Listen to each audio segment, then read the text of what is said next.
Welcome to Familypreneur, the podcast for parent entrepreneurs raising kidpreneurs. It's time for your weekly dose of inspiration and actionable tips to build your business and find better balance, all while strengthening your family. And now we'd like to introduce your host. She's my mom and thebomb.com, Meg Brunson.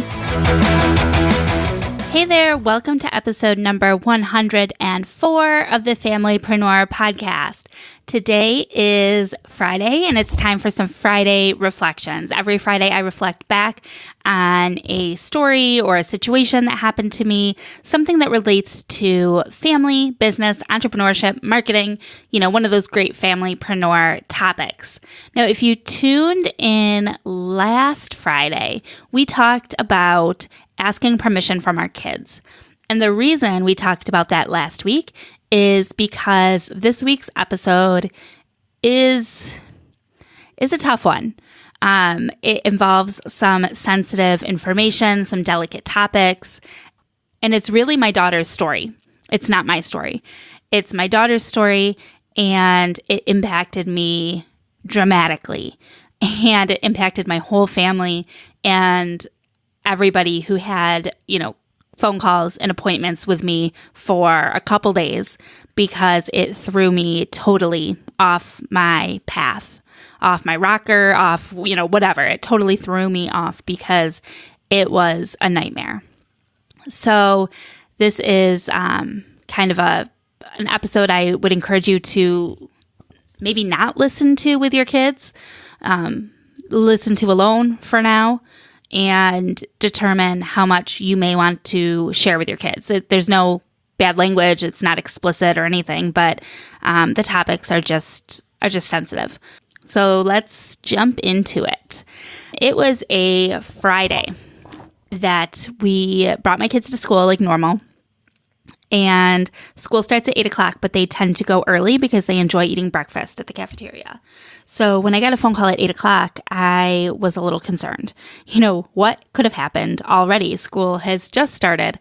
And what had happened was that another child had brought in a printout of my daughter's social media account.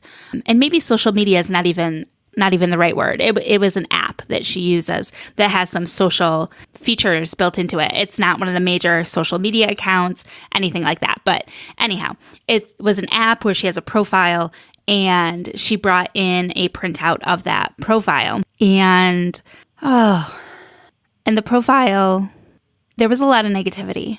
She was calling herself ugly. She was saying things like, she didn't have any friends. She was lonely. And she said that she wanted to kill herself. So when the nurse called and said that they received a notification that my daughter had made a suicide threat, I don't even know how to explain what that felt like. I felt like a failure. I felt like I am not present enough, like I must have missed something. I felt awful. I felt scared. I felt like she wasn't safe, from herself. I felt out of control, and I just felt despair. I didn't know what to do. So I talked to the nurse. And the nurse gave me some options about things they could do at school to support her. They knew she was safe because she was at school and she was with her teachers and things like that. And they asked if we wanted to do a suicide assessment. The school counselor could do it, and I jumped at that opportunity. I interviewed Jen Taylor on the podcast. Her interview was episode number 52. And I remember her talking about her daughter going through a suicide attempt and how that impacted their family. And my mind immediately went back there. She didn't have to do assessments and stuff because hers was more severe, but she made the decision to check her into an inpatient treatment center, which we weren't at that level, but I wasn't about to turn down the evaluation right? Let's get as many people as possible talking to my kid so that we can figure out what is going on here and figure out what we need to do to support her. After having the phone call with the school, I then had to go out and relive the whole conversation with my husband. So I needed to bring him on board, bring him up to speed. And as soon as that was done, our conversation turned to, what do we do? What do we do when she gets home? So he called the pediatrician. We figured that was the first place we should start.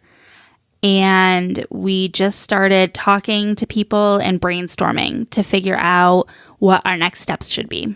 When my daughter got home, we made the decision that it would be business as usual until the other kids, her siblings, went to bed, and then we would talk to her privately.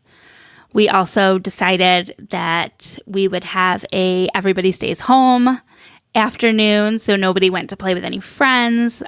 There was no talk as to why. That's just the decision we made.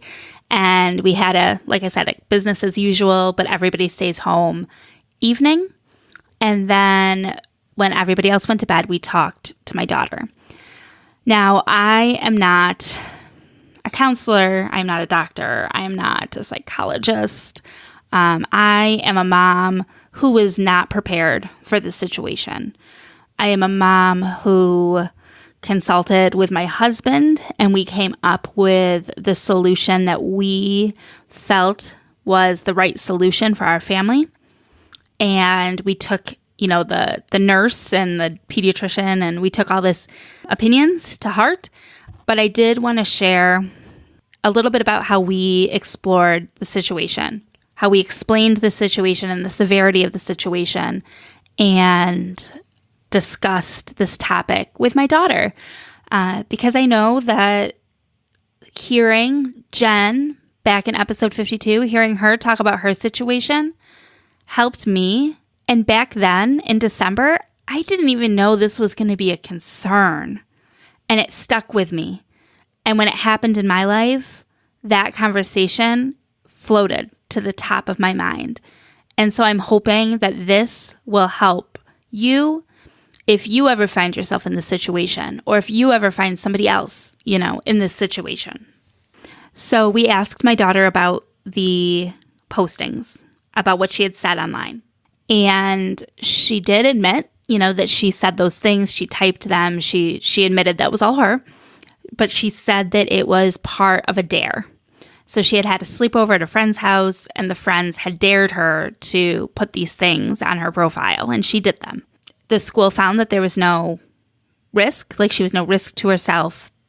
They did the suicide assessment. Everything was fine. And they relayed that information to us. She kind of collaborated that information that she has no plans of harming herself in any way and all of that good stuff. So I just want to put that out there too. But during the conversation, we had to talk about mental health, right? Mental health issues, because that's what's at hand here. When we're talking about suicide, we're talking about mental health. And so even though we determined that she was not at risk, that this was part of a prank that was not funny, we had to talk about mental health, suicide, and how that all plays in together. So this is how we explained it. Kids understand the concept of being sick, right? Like you're vomiting, you've got a runny nose, a sore throat. All of these things, they fall under the category of being sick. So we explained to her that just like our bodies can become sick, our mind can feel sick. And sick is just the word, like I said, that seemed relatable to my daughter, to kids. So that's what we went with. So we explained that just like our bodies can be sick, our minds can be sick. And some of the ways that we feel or we think when our minds are sick include that we feel very sad, or that we feel hopeless, or that we feel angry, or that we feel irritable. So we started talking about the different ways that mental health can affect us. our emotions and our thought process. And we explained that sometimes when our brain is sick and our thoughts get very dark, meaning sad or angry or irritable or mad, that some people want to hurt themselves. Some people want to kill themselves.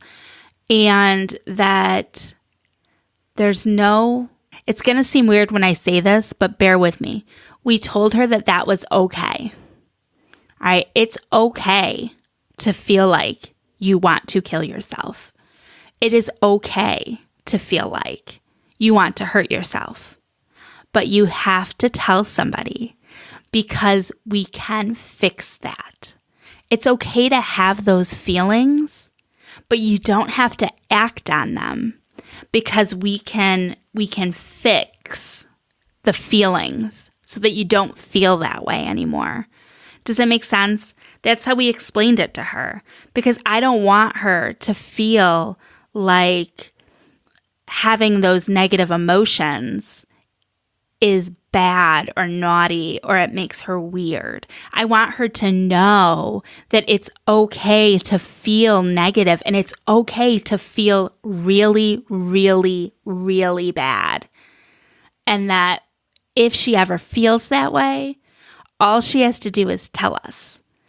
And then we will do everything in our power to ensure that those feelings go away so that she can return to feeling like herself.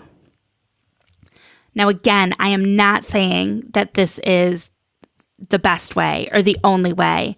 I'm just saying that this is a way that we felt confident and comfortable explaining the situation to our child. And she seemed to get it.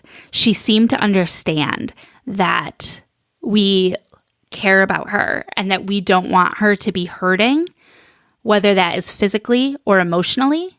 And that if she is emotionally hurting, if she thinks that her feelings are sick, that we can go to a doctor who will help her feel better.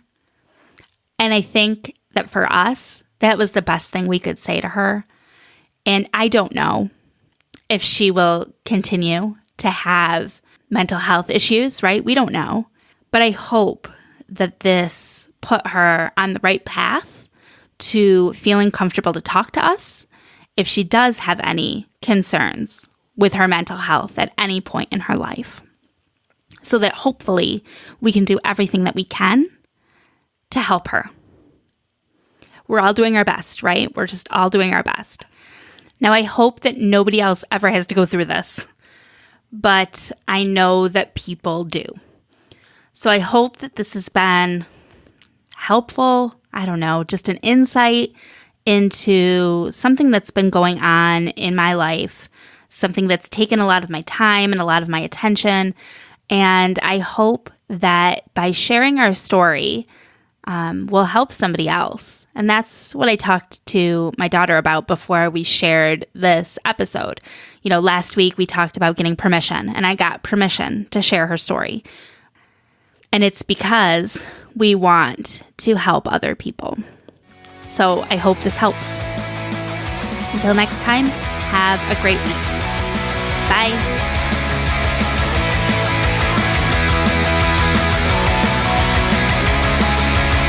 Do us a favor. Share this podcast to a friend. It's like my mom always says, sharing is caring.